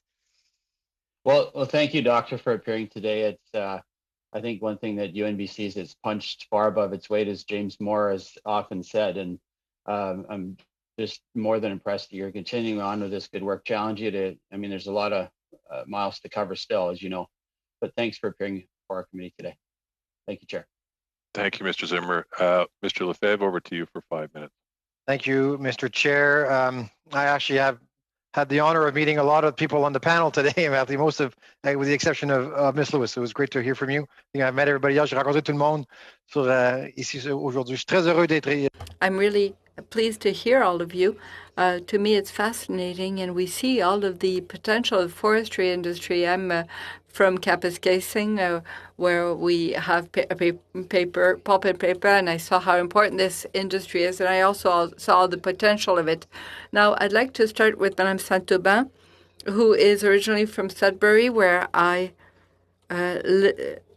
speaking to you from. For Trees Canada, as you know, we have put forward $3.1 billion for the 2 billion tree campaign. So I'd like to find out from you, your organization, it's more about urban trees. How are you going to contribute to this effort so that we can reach 2 billion trees? In a minute or so, please.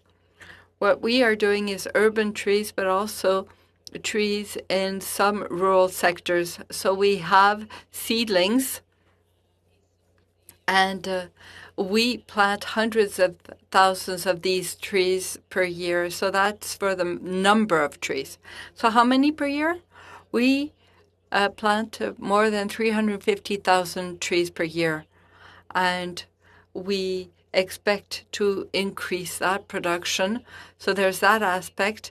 And also for urban trees, what we also have are trees that are more mature, but not necessarily fully grown huge trees.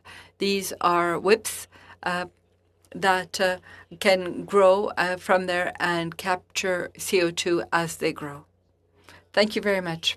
Mr. Villeneuve, I'd like to hear you talk about a month ago during our study. We had the Canadian Association of Forestry Projects. Mr. Nyborg came and talked to us and said that his association, the members had the ability to plant 1,000 trees per minute, and on average they plant 500 million trees per year.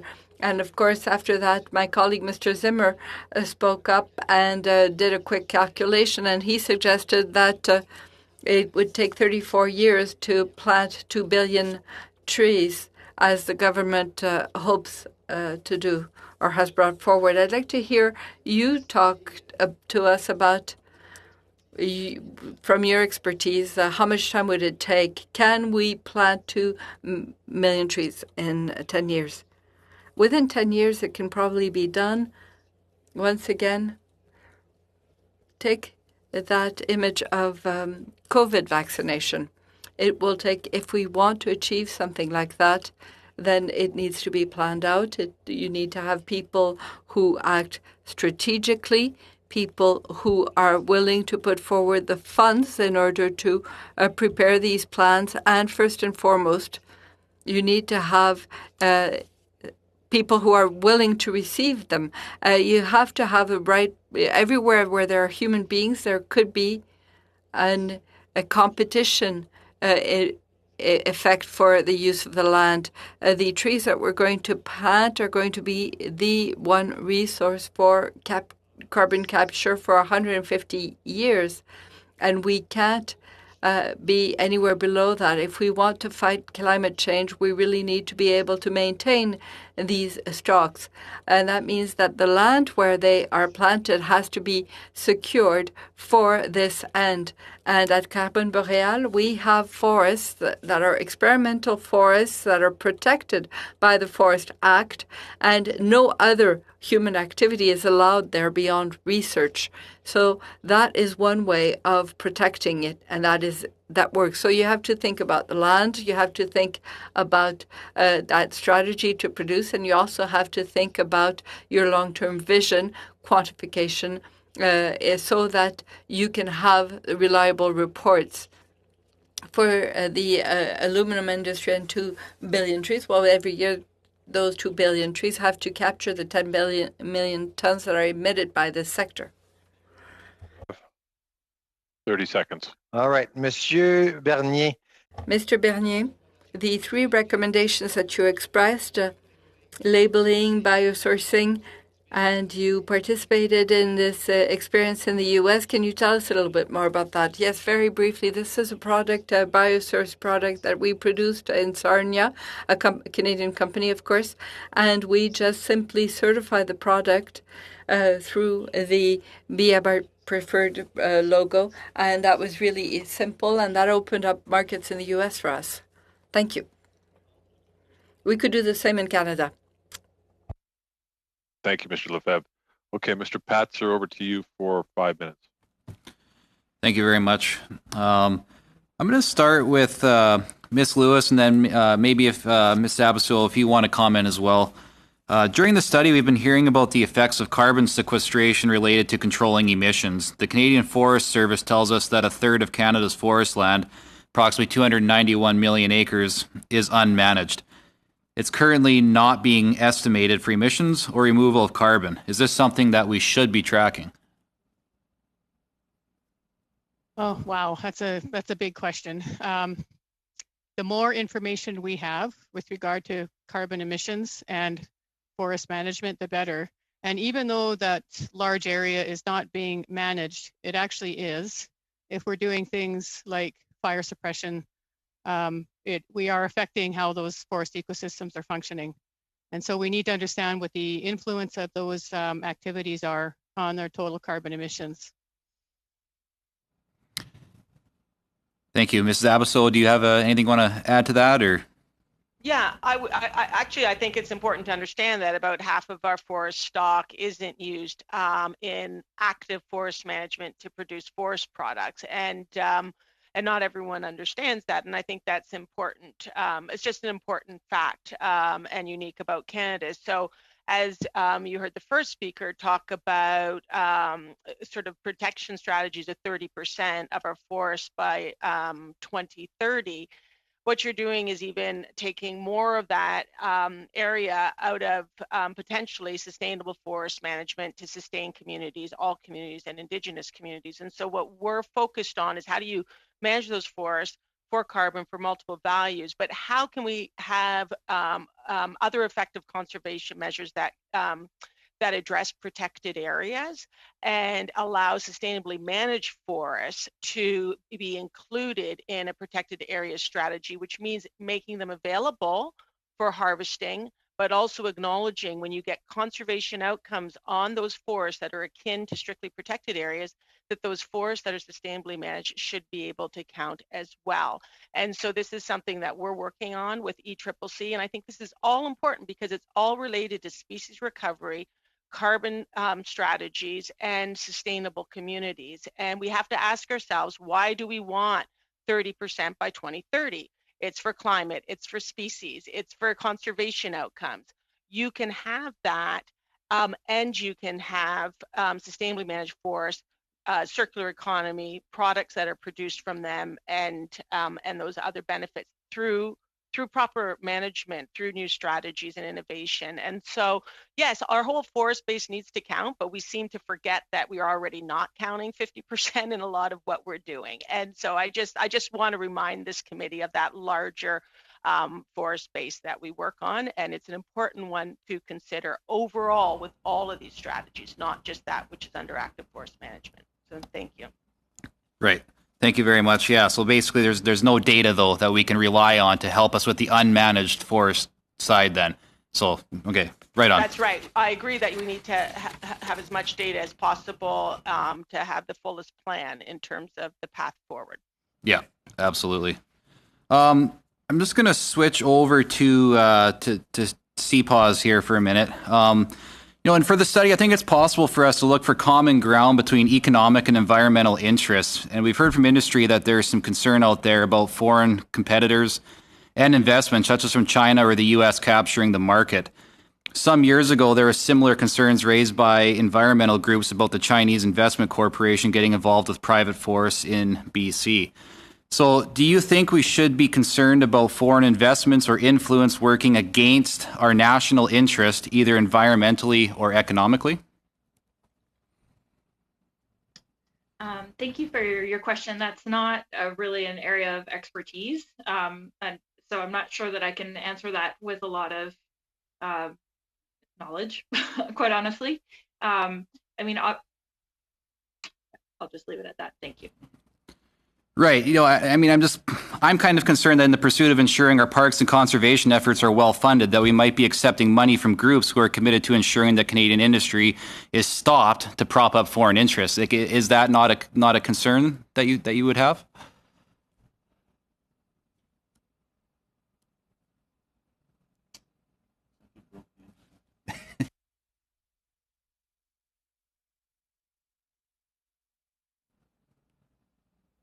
I think you left her speechless. No, I'm sorry. It's because I had to switch over to my phone because my internet died and I don't fully understand how it works. I think that Canadians are interested in having protected areas, and Canadians support that, including financially. So no, I'm not particularly concerned that is somehow driving an agenda from foreign investors. Okay. Yeah. I just took a quick dive through. That's all your time, sir. Okay, thank you. Ms. Jones, over to you for 5 minutes. You're on mute.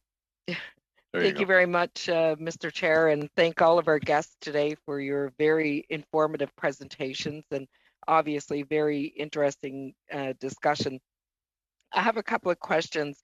One is with regard to the bio-preferred labeling system, and what does it really mean for a product to have a preferred mark like that? And do you think that is something that Canada should be doing? I'm trying to get a better understanding of where you're going there.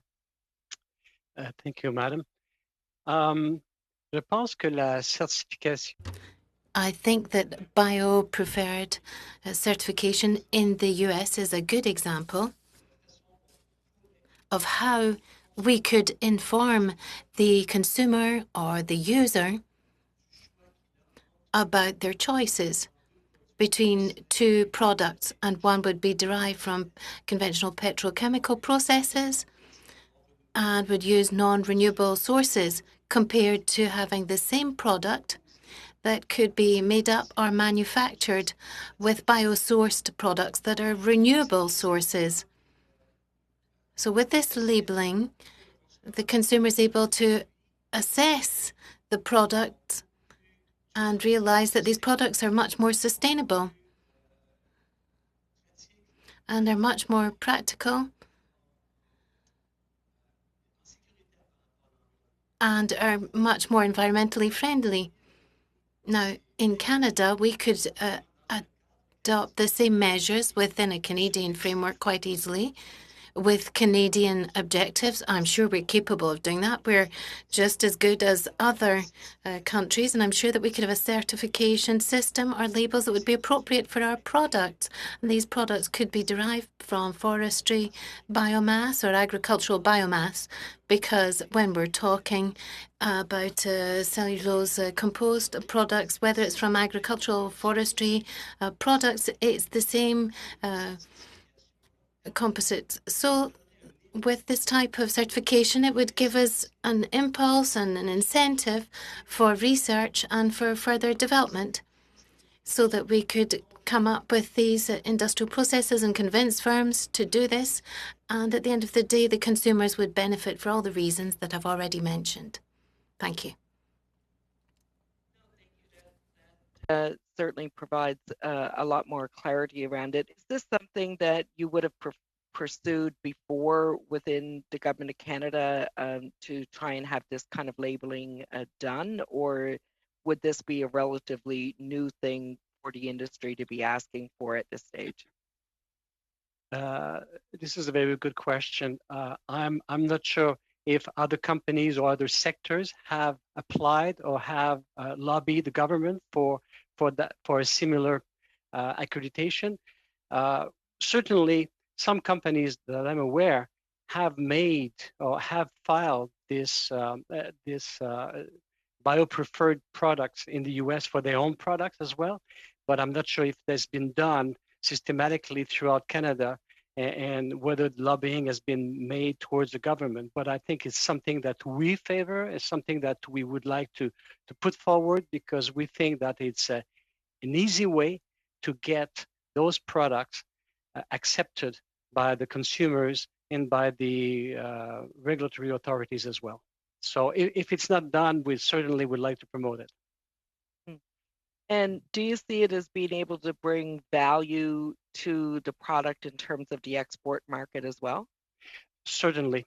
If you look at the different certifications throughout the world, I mean, many industries and many products are certified. You've got a certification for cosmetics, certification for industrial products, particularly if you're aimed at the European market, that will give you a tremendous, I would say, lever, for those markets. Absolutely. No, that's great. Mr. Chair, if I have a few more minutes, I did have another question. You have 30 seconds. Okay, well, maybe I'll have to skip it, but thank you all for your presentations, and it's really fascinating to see the work that's ongoing within the forestry sector in Canada. And I think the exposure to the product development that you have ongoing is probably not as many Canadians are aware of it as maybe we should be. I know I've been learning a lot in these sessions myself, so thank you very much. Thank you, Ms. Jones. Okay, Mr. Simard, over to you for 2.5 minutes. I'll apologize in advance. Merci, Monsieur le Président. Thank you. Very quickly, very quickly. I would have liked to turn to Quebec and Mr. Villeneuve, and I'd like to get some examples, specific examples, about what has been done, in particular in Quebec, when it comes to these biosourced products. And then for Mr. Villeneuve, what is Carbon Boreal doing? Could you give a tangible example of what you've done over the last few years? Well, first of all, in Quebec, I think the best example is the project that we funded with a biotech company called Bosque from the region of Quebec City, working together with a paper mill in the Outaouais region. So the paper mill company had waste that it wanted to bring added value, and they worked with a research center that had the right bacteria. It seems to have frozen for a moment, says the speaker. No, I can hear you. You're still there. Don't worry. We can hear you. Sorry. So there was an association between this research centre and the biotech company and the paper mill. They all worked together, and now we are at the pre-industrialization and the commercialization and the fermentation and biotech procedures to have bioplastics that are very new that can be used for food packaging purposes with these very advanced materials. So that's one example of a project. We've got lots of others, in particular with the paper mill sector that we've funded, and that has led to these biosource products with high added value for the aeronautics sector and also for industries such as the cosmetic sector. Sorry, I seem to be having an internet issue here. Now, to answer without losing any time, in Carbon Boreal, with the carbon credits that we've generated thanks to our plantations, these offsets have allowed us to fund scholarships for master's and postdoctorate degrees for around 15 students who've gone through this whole process. And we've been able to capitalize around $700,000 to generate interest for the future. And we've also published around 20 scientific papers, and we've got another 4 or 5 in the pipeline.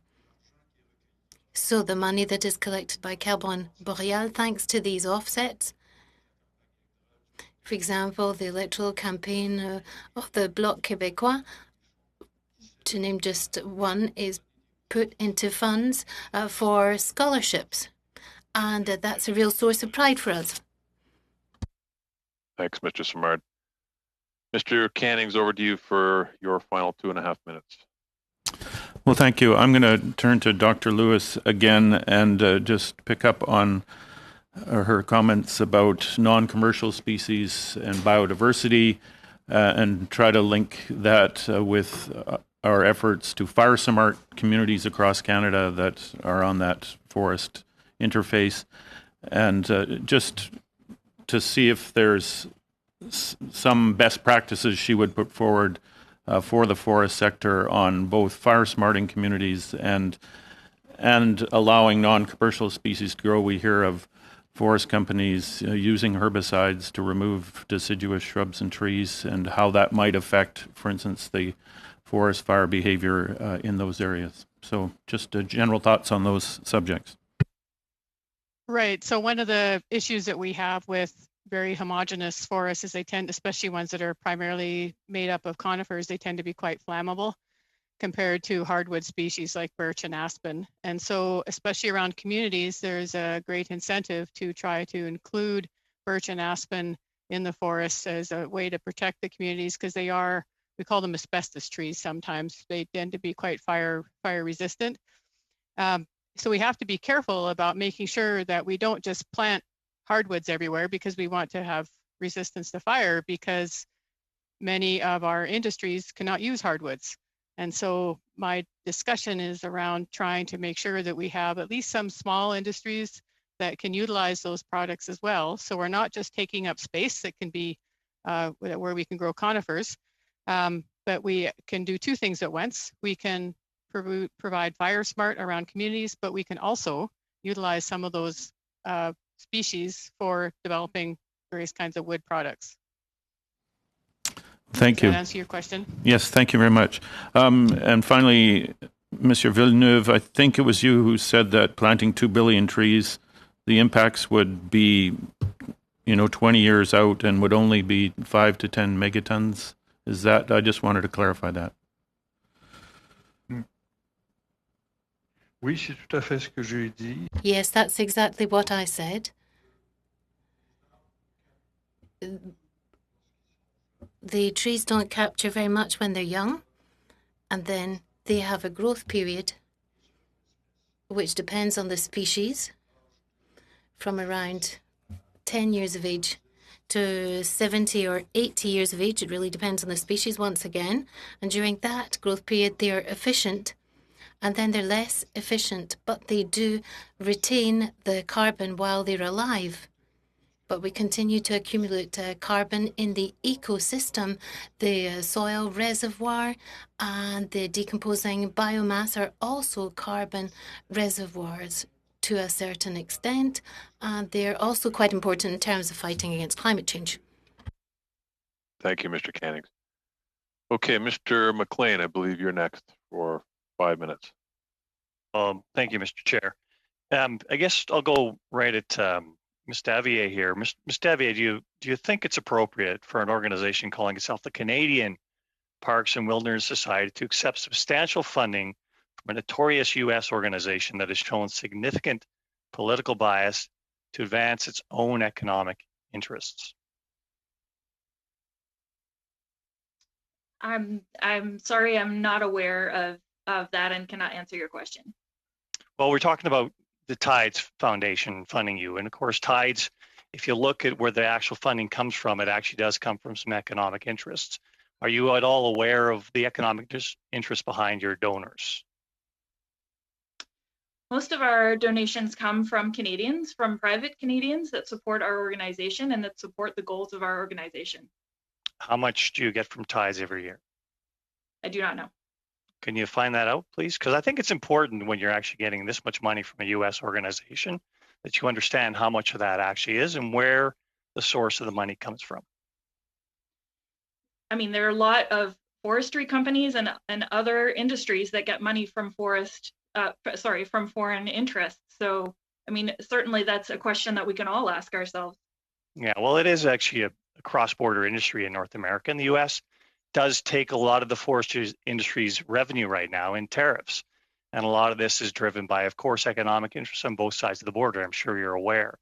Now, taking money from somebody that might be benefiting from that might be suspect as far as your input goes, wouldn't you say? I'm sorry, I don't agree. I don't agree with what you're trying to say in this situation, but I'm happy. Well, $4 billion tied up in U.S. Treasury right now that is actually belongs to Canadian lumber companies that have to trade with the United States market. And that's, of course, a World Trade Organization dispute going on that we think we're on the right side of. And yet we continue to kind of get a lot of pushback domestically from organizations that don't see the economic interest of the United States at heart here. And are you aware that you are part of that? I don't think that I'm part of that. We do support Canadian forestry companies. We work with them. We have worked with them on trying to advance on multiple issues that they themselves have seen, wanting to advance on.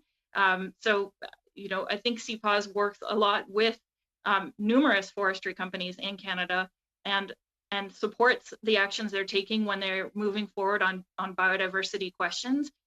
So from my perspective. Okay. Thank you. I think asked and answered. So I'll switch now to Tree Canada. Tree Canada, you talk about what it costs to plant a tree, a mature tree versus a seedling. I think you talked about up to $1,000 per tree. So when you look at a budget of $3.5 billion for 1 billion trees, what kind of trees do you think those will be? And will they be diverse or will they be just thrown into one patch of land as quickly as possible? So Danielle or Adriana? Yeah, I can answer that. So the cost of a tree varies, and I would anticipate that the government would want to maximize its dollars and plant trees that are diverse and are in various areas of the country at the most effective cost, I would assume. From our perspective, we rarely plant $1,000 trees. I was just sort of giving you a range of what is possible, but we're currently working with cities like Winnipeg who are trying to replant 1 million trees, and they're trying to reduce as much as possible the cost of each tree in order to get as many into the ground as possible. We also use volunteers because it's not just the cost of the tree that is important, it's also the cost of getting it into the ground and the cost of maintaining that tree. Yeah, but to plant them themselves, what would you say if you're looking $3.5 billion divided by 2 billion or 1 billion trees, it's $3.50 a tree. What kind of tree do you plant diverse size, etc., for $3.50 a tree? Well, the type of tree that's planted will really depend on where it is planted, I would say. Okay, so somewhere in the Canadian forest, if you were increasing the land here, tell me what you think. Thank you, Mr. McLean. That's all your time. Okay. Mr. May, you are last on the docket today. Okay. Thank you, Mr. Chair. How much time do I have? Because I know we're getting close to the 2 hour mark. I'll give you your 5 minutes if you need it. Okay. Well, okay. Thank you very much. And first of all, I want to thank all of the witnesses.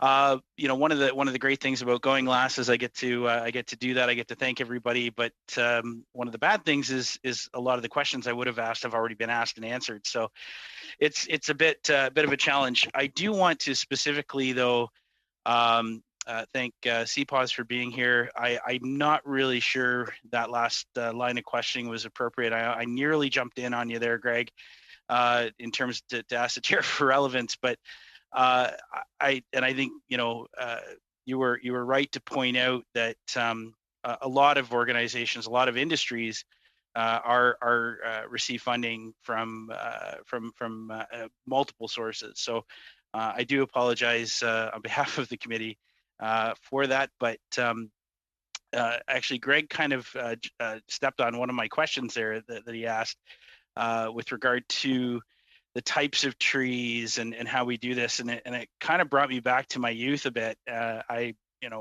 university, all through university, every spring before I'd start my summer job, I would plant trees, specifically urban trees, for the City of London back at a time when it was actually referred to as run by a Public Utilities Commission. So I'm aging myself a little bit. So I know how difficult it is to plant some of these trees that are older, the 10, 15, 20-year trees, whether you want to call them boulevard trees or decorative trees in urban settings. And London had a really good reputation for doing this. We have had a lot of questions asked about what types of trees are good. And I think that there's been a lot of conversation about this, and I don't want to rehash that because it does depend. It depends on where you're putting these trees. It depends on what your goal is for these trees. But I would like to ask Trees Canada specifically in an urban setting where I'm a member of Parliament in an mostly urban riding. What type of advice would you give us to basically set standards or try to advise either the provinces or municipalities in some cases on how to proceed or how to develop an urban canopy program? Danielle? I think this is Adrina's area of expertise. Sure. Thanks, Danielle. Yes, sure. So I would say it depends on how you would like to go about starting. If there's similar communities that are the same size with similar, I guess, considerations, there's an array of resources available. For example, at Tree Canada, we have a compendium of best urban forest management practices where there's a lot of different examples of existing urban forest management plans across the country.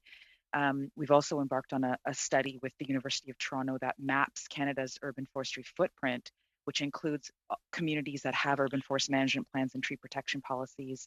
But essentially, I would say you would start with really examining what you want for your urban forest and then doing a public consultation on seeing what the community wants for that space as well, both sort of in a Who's doing a really good job at this right now? Like, who are the gold standard? Who should we look to say, this is a community that's really got this together? That's a great question. We get asked that a lot, and I think that in terms of, there's a variety of Canadian cities doing a great job, and certainly you could look at larger communities like the City of Toronto, like Montreal, like Vancouver, but also Truro, Nova Scotia as a smaller community. Halifax as well. So, I think of the town of Oakville here in Ontario. Like there's just a lot of different communities doing great work. But I think it also, whether something is good or a gold standard, from an urban forest management perspective really depends on what the initial goal was that the community itself set. And I think that's really important to understand, that there isn't sort of one size fits all for urban forest management planning, because communities are different sizes. They have different resources available to them.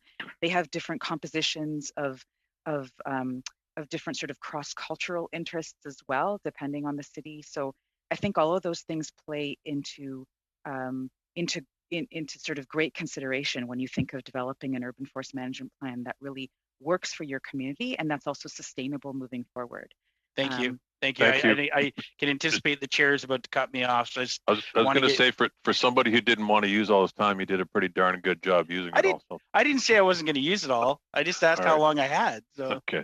All right. Well, you didn't sound like you wanted to use it all. In any event, I appreciate you being right on time, as I do with everybody. And as I think more than one person said today to our witnesses, we never seem to have enough time to follow up on some of the things we're discussing, but we are very grateful to all of our witnesses for taking the time to be here today and providing us with a great deal of information to take home and think about as part of the study. So we're grateful. Thank you. And everybody, please enjoy your weekend. And I will see all the committee members early next week. Merci beaucoup. Adjourned.